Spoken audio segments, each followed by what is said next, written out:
Muito obrigada, Marcos Ross, por teres aceitado vir ao podcast E se Falássemos da Europa. E vamos falar da Europa. Tu és deputado europeu, espanhol, socialista e és o coordenador dos socialistas na Comissão de Políticas Regionais. Tens, portanto, uma enorme responsabilidade. E eu gostaria de começar exatamente por conversarmos sobre a evolução das políticas de coesão. Ou seja, a política de coesão são políticas que estão nos tratados, são políticas estruturais da União Europeia. Nós temos a noção que a política de coesão tem feito muito, mas também temos a noção que estamos num momento-chave para falarmos do futuro. Mas talvez eu começasse ainda pelo passado para depois podermos pasar para o futuro. Bueno, muchas gracias también, obrigado por estar aquí en este podcast. Y sí, la política de cohesión es uno de los pilares fundamentales de la construcción europea, ¿no? La política agraria común, la política de cohesión, Erasmus, hay algunos ejes que son fundamentales para entender lo que hoy es la política europea. Sobre todo porque la política de cohesión atiende al equilibrio entre las distintas regiones de la Unión Europea. Equilibrio es solidaridad interterritorial, equilibrio es crecimiento equilibrado para todas las regiones, equilibrio es que unas regiones no se desarrollen más que otras porque necesitan que todas vayan al mismo ritmo. Y yo creo que es equilibrio sobre todo está en la base de las políticas que como socialistas, como socialdemócratas defendemos, que es igualdad de oportunidades. Y si hay algo que trasciende al ideario socialdemócrata es que todos los ciudadanos de cualquier parte del mundo, pero especialmente de la Unión Europea, de cualquier región de la Unión Europea, tengan igualdad en el acceso a cualquier servicio básico, a cualquier oportunidad, a desarrollar su proyecto de vida. Y eso solo se consigue si hay un equilibrio regional. Si hay regiones en la Unión Europea que tiran y crecen mucho, se desarrollan mucho, pero dejan atrás a las otras regiones, esas otras regiones no competirán nunca en pie de igualdad. La política de cohesión cumple ya más de 35 años y creo que es una política que ha dado muchísimo a los europeos. Ha dado... Desde logo a nós, a Portugal e a Espanha, logo após a adesão, digamos, em 86. Tremendo. Desde el año 86 que Portugal y España entramos en la Unión Europea, hemos visto una transformación radical de nuestros dos países, ¿no? De la península ibérica. Hemos visto cómo se generaba una red de infraestructuras viarias y de ferrocarril en todo el territorio. Hemos visto cómo se han generado infraestructuras sanitarias, hospitales, centros de salud, educativas, colegios, universidades, administrativas de todo tipo, infraestructuras para mejor aprovechamiento del agua, saneamiento. Muchísimas infraestructuras, pero la política de cohesión no es solo infraestructuras, también ha habido ayudas a empresas para que trabajen y se desarrollen mejor. También ha estado el Fondo Social Europeo, que está muy ligado a la política de cohesión. Y al final, España y Portugal, que en el año 86 estaban muy atrasados con respecto al resto de la Unión Europea, hoy son parte del vagón de cabeza de la Unión Europea, somos punteros en muchos aspectos de la Unión Europea, somos muy fuertes gracias en gran parte a muchas cosas que hemos hecho en nuestros respectivos países, pero sobre todo gracias a la política de cohesión. Embora ainda precisássemos de ter, digamos, infraestruturas que ligassem mais Portugal a Espanha e depois a Espanha ao centro da Europa. Claro, eso también ha hecho que no estemos tan separados de Europa, ¿no? Cuando España y Portugal entramos en la Unión Europea, parecía que Europa estaba allá arriba en el mapa, por encima de los Pirineos, lejos.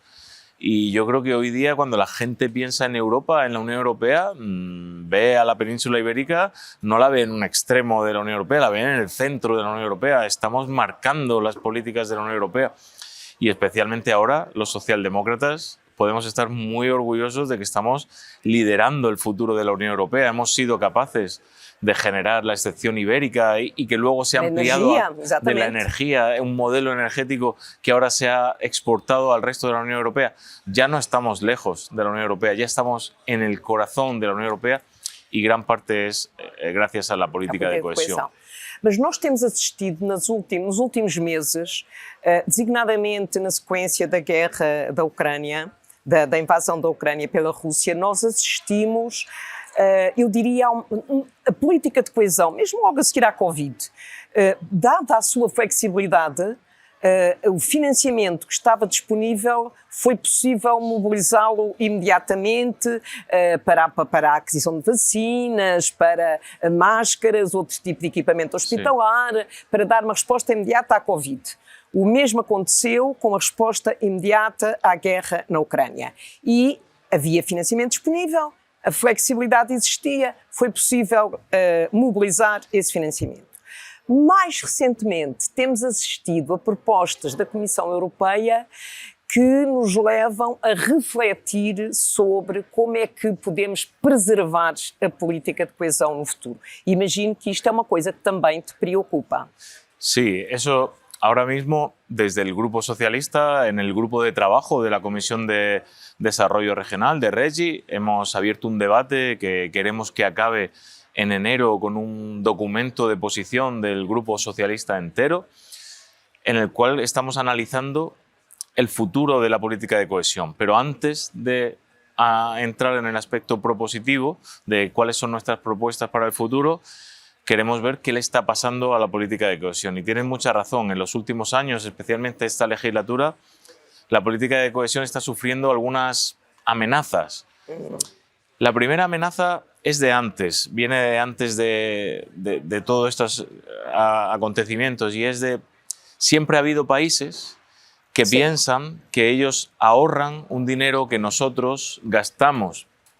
Y esa amenaza hay que desmontarla absolutamente, porque esa inversión que realizan algunos países que iban más desarrollados en que se desarrollen otros países que están menos desarrollados, lo que está generando son potenciales consumidores, potenciales países que tienen acceso a los recursos y a las materias primas y a los productos que se fabrican en los países más avanzados, y por lo tanto, cuanto mejor le vaya al resto de países, mejor le va incluso a los que no reciben política, claro, de cohesión. Hay una interconexión de todo el mercado y suben y tienen más competidores. Por lo tanto, eso hay que desmontarlo, y siempre que hay países que van y siempre ha habido países amenazando la política de cohesión, pero eso hay que desmontarlo, y hay que decir que la política de cohesión es un beneficio para todos. Si a España le va bien a los países que financian la política de cohesión. Si a Grecia le va bien, si a Rumanía le va bien, si a Bulgaria le va bien a los países que financian, son financiadores netos de la política de cohesión. Primera amenaza que hay que desterrar. Me lembro do relatório SAPIR, que punha em confronto a política de concorrência e a política de coesão, como se uma anulasse a outra. Exatamente. E que, felizmente, tivemos Delors, presidente da Comissão, que recusou essa abordagem. Totalmente de acuerdo. Además, la política de cohesión es una inversión, no es un gasto. O sea, es invertir en futuro, no es un gasto. En segundo lugar, ahora tenemos otra amenaza, y es que la política de cohesión a lo largo de 35 años se ha ido haciendo muy complicada, muy compleja, y a veces cuesta mucho gestionarla. Los ayuntamientos lo saben, las regiones lo saben, y por eso siempre vamos al límite los últimos años, que parece que no se ha ejecutado el presupuesto y que hay que correr. Y hay otra amenaza que dicen, la política de cohesión, le damos dinero y no lo gastan, hay que reducirla. No, eso no es un problema. Mas tem uma palavra, é capacidade de absorção. Exactamente, la capacidad de absorción. La capacidad de absorción es muy buena, al final siempre llegamos, Certo. Pero sobre todo ahora con el mecanismo de resiliencia hemos descubierto que tenemos que flexibilizar la política de cohesión y hacerla más fácil, que sea más fácil de gastar sin eliminar controles. Por supuesto, no se pueden eliminar los controles, pero hay que hacer que sea más fácil. Y la tercera amenaza es la que tú has dicho antes, y es la más grande que tenemos ahora. Esta legislatura hemos tenido una serie de acontecimientos que han necesitado dinero fresco de la Unión Europea. Inmediato. ¿Y dónde estaba ese dinero inmediato? En la política de cohesión, porque como es a largo plazo, aquí hay una cantidad de dinero que todavía no se ha gastado, la cojo de aquí para financiar mascarillas, inversión en vacunas, y más recientemente para financiar el Repower EU, para la desconexión de la energía, o ahora para financiar incluso munición para las armas en Ucrania. Tenemos que establecer un mecanismo propio de la Unión Europea al margen de la política de cohesión que sirva para todas las crisis, para estas nuevas situaciones. La política de cohesión no puede ser, no sé cómo se dice en portugués, pero en España se dice el cajón desastre, donde todo el mundo mete la mano para cualquier circunstancia. Una caja donde hay dinero para por si pasa algo. No, la política de cohesión es una política a largo plazo, no es para las emergencias inmediatas, es para planificar a largo plazo, porque además es imprescindible en la Unión Europea un instrumento de planificación a largo plazo. Hay muchas infraestructuras que no son para poner en marcha mañana un colegio, que sí, a veces sí, pero un colegio, pero son para decir qué modelo de desarrollo quiero en esta región, y ese modelo se debe implantar en los próximos 7 años o 7 más 3, 10 años, y hay que planificar a largo plazo. Por lo tanto, ese dinero tiene que estar ahí y no lo puede coger cualquiera.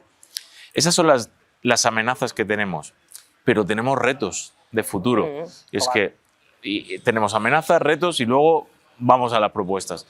Los retos están muy claros. Hay un reto que es la transformación de nuestra sociedad.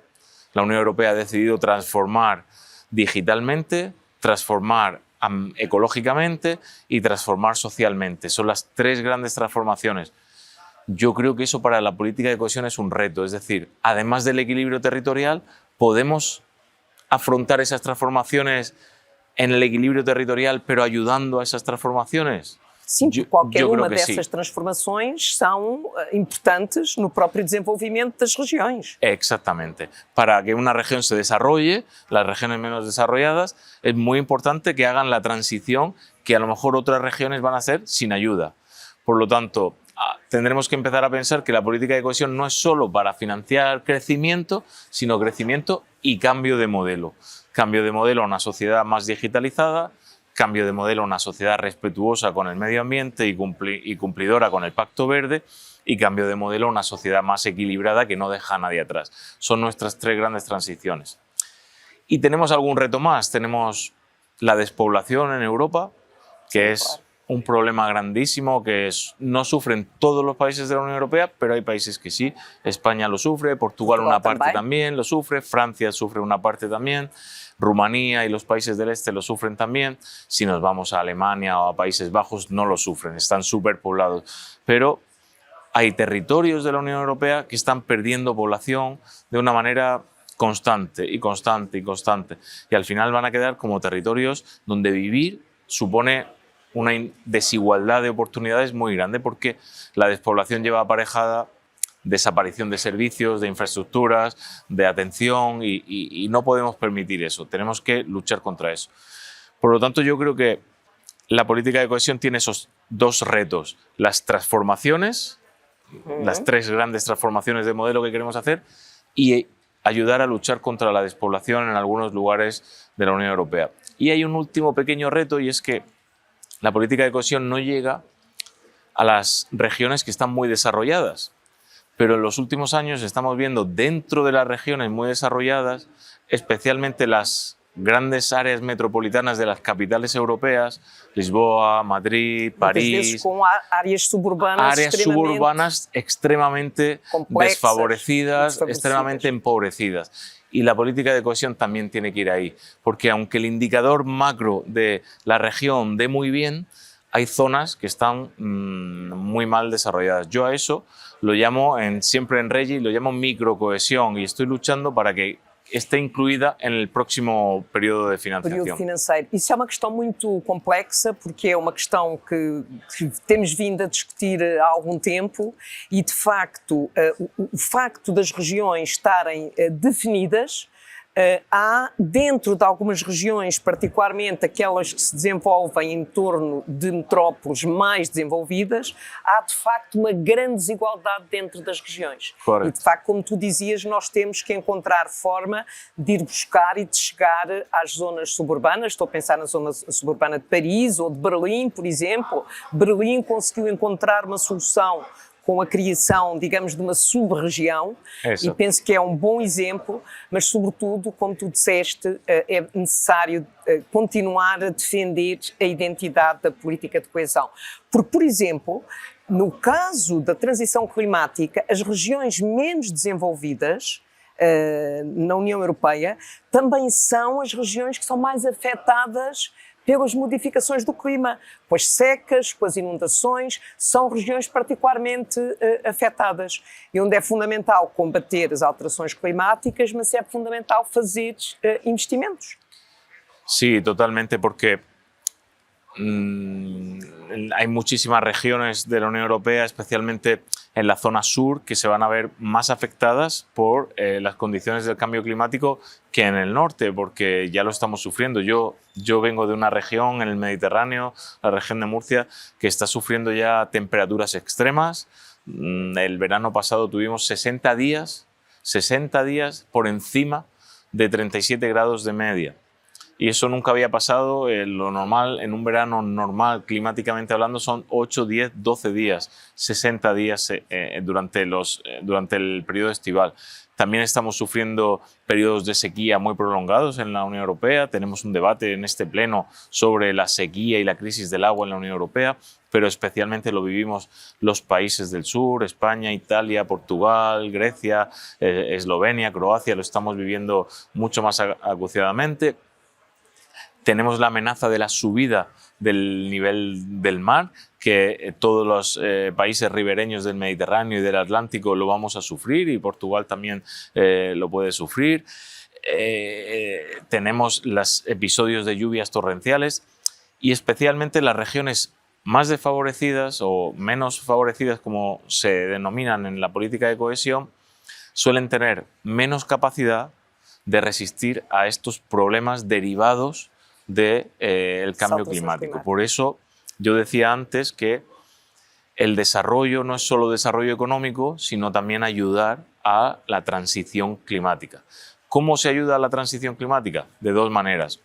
De una manera, luchando contra el cambio climático, es decir, reduciendo emisiones de gases de efecto invernadero y cambiando comportamientos, y para eso la política de cohesión tiene ayudas urbanas para reducir la transición energética, para la transición energética, renovables, en las viviendas, en los edificios, en el transporte urbano. Todo eso es competencia de la política de cohesión y podemos ayudar. Pero por otro lado, eso es luchar contra el cambio climático, pero el cambio climático está ya aquí y hay consecuencias. Tenemos que hacer las ciudades y nuestros territorios más resilientes a estas consecuencias, pues territorios mejor adaptados para absorber periodos de lluvias torrenciales y que no afecten a la población, territorios mejor adaptados para episodios de temperaturas climáticas altas, por ejemplo, adaptar nuestras viviendas para que no necesiten climatización cuando vienen episodios de altas temperaturas. Es decir, la política de cohesión ahora es una oportunidad para las regiones menos desarrolladas, no solo para desarrollarse, sino para adaptarse y luchar contra el cambio climático. Y creo que Marcos, ese es un reto de futuro. Uma questão que é importante quando tu estabeleces um conjunto de princípios Sim. para continuar a defender a identidade da política de coesão, modernizando-a, digamos, mas Sim. sem que a política de coesão perca a sua identidade. Como é que vês, digamos, a correlação de forças dentro da Comissão de Políticas Regionais? Ou seja, sentes que essa posição é uma posição que reúne algum consenso dos países frugais, dos países do sul, dos países do norte, ou há de facto uma diferença entre os países que são, digamos, beneficiários diretos e beneficiários indirectos da política de cohesión? Yo soy optimista porque la Comisión de Regi, casi todos los diputados que hay de casi todos los grupos políticos son diputados que están convencidos de que la política de cohesión es solidaridad, es futuro, es planificación, es desarrollo, y hay muy pocos diputados que Senão não escolheriam a Regi, iriam para otras comisiones. Exactamente. Yo creo que las amenazas a la política de cohesión es posible que vengan igual en otras comisiones, a lo mejor en Econ o a lo mejor en Budget, cuando se aprueban los presupuestos y la estrategia económica de la Unión Europea, que haya países, que haya, pues eso, hablábamos de frugales, de norte, que no entiendan o que piensen que la política de cohesión ya ha caducado, que se está agotando, que vean cansancio en décadas y décadas financiando la cohesión y la Unión Europea sigue igual y esto hay que acabar con ello. Y yo creo que las amenazas vienen más bien de esas dos comisiones en vez de la Comisión de Regi. La Comisión de Regi es una comisión sólida, fuerte, que está en favor de establecer un modelo de apoyo a la política de cohesión y un modelo de futuro a la política de cohesión. De hecho, estamos trabajando para ver si en la asignación de últimos informes se hace un informe último de la Comisión Regi sobre el futuro de la política de cohesión, proponiendo flexibilizaciones y tal. Creo que hay que trabajar en un tema que ahí nos podéis ayudar mucho los que estáis en comisiones como Econ y Budget, que es en el tema de la flexibilización de la política de cohesión, porque tens aliados, quer na Budget, quer na Econ, tens aliados y tens amigos da cohesión. Exactamente, por eso digo que nos podéis ayudar mucho. Yo sé que tú eres una gran aliada de la política de cohesión, porque te escucho siempre en todas las reuniones de nuestro grupo político y en reuniones de pleno hablar siempre, no hay una sola vez que te escuche que no digas la importancia de la política de cohesión y creo que es fundamental. Y creo que es algo que sabemos muy bien los que hemos vivido en países que hemos sido muchos años receptores netos de política de cohesión, aunque ahora España y Portugal son financiadores de política de cohesión. Pero es que ahora nosotros tenemos que hacer con otros países lo mismo que hicieron con nosotros, solidaridad interterritorial, y si conseguimos que países que están menos desarrollados que nosotros se desarrollen, tendremos personas que comprarán nuestros productos, que querrán venir de turismo a Portugal y a España, que querrán consumir las cosas que fabricamos y por lo tanto creo que esa es la base de una Unión Europea más fuerte y más sólida. La clave creo que va a estar en cómo seamos capaces de ofrecer que la política de cohesión sirva para estas nuevas circunstancias de las que hemos hablado y sobre todo cómo flexibilizarla. Pero hemos aprendido muchísimo del plan de recuperación. Sí. El plan de recuperación nos ha abierto los ojos a todos diciendo, oye, puede haber financiación de la Unión Europea que se aplique más rápido, más fiable, con participación de los ayuntamientos más directa y con control de los Estados miembros más directa.